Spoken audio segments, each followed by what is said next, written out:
오늘 묵상할 본문은 창세기 32장 1절에서 21절까지입니다. 믿음의 진보에는 마침표가 없다. 주님이 부르시는 날까지 믿음의 진보를 이어가지 않으면 안 될 정도로 늘 부족한 존재가 인간이기 때문이다. 야곱만 봐도 그러하다. 하나님이 라반의 꿈에 나타나 경고하심으로써 야곱을 지켜주셨고, 라반의 집에서 사는 동안에도 수도 없는 은혜를 베푸셨다. 또한 고향으로 돌아오는 외로운 길에서 하나님의 군대를 보여주셨다. 마치 옛날 고향을 떠나 처음 길을 나섰을 때 베델에서 하나님이 나타나셨던 것처럼 말이다. 이는 언제나 하나님이 동행하시고 보호하시고 지켜주신다는 사인이었다. 천사가 나타난 광경을 보고 야곱이 하나님의 군대라고 표현한 것을 보면 이것이 그에게 얼마나 큰 위로가 되었는지를 잘 알 수 있다. 이처럼 여러 기적과 은혜를 체험했음에도 불구하고 형이 400명의 사람들을 이끌고 온다는 소식을 듣자 그만 혼비백산해서 어찌할 바를 모른다. 그래서 그 특유의 나쁜 버릇이 다시 나타난다. 인간적 머리를 굴려 대비책을 만드는 것이다. 그나마 다행인 것은 그가 이번엔 자원하여 하나님 앞에 기도로 나아갔다는 사실이다.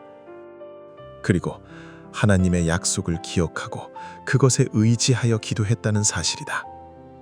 이것이 바로 믿음이 진보하는 모습이다.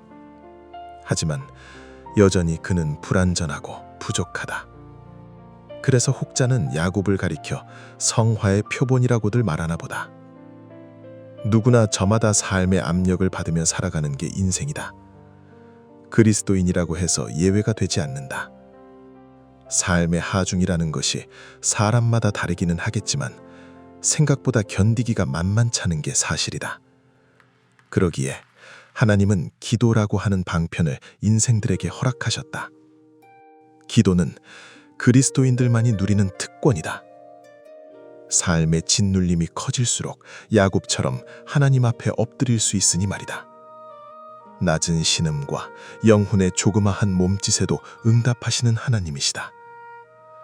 이 믿음이 있기에 나도 한계에 봉착하고 장벽에 부딪힐 때마다 하나님 앞에 엎드린다. 지속되는 삶의 하중으로 인하여 나의 내면이 소진될 때마다 무릎을 꿇게 된다. 사면 초가의 상황에서 내가 할 수 있는 것이라고는 유일하게 기도뿐이기에 더욱 간절히 엎드릴 수밖에 없는 것이다.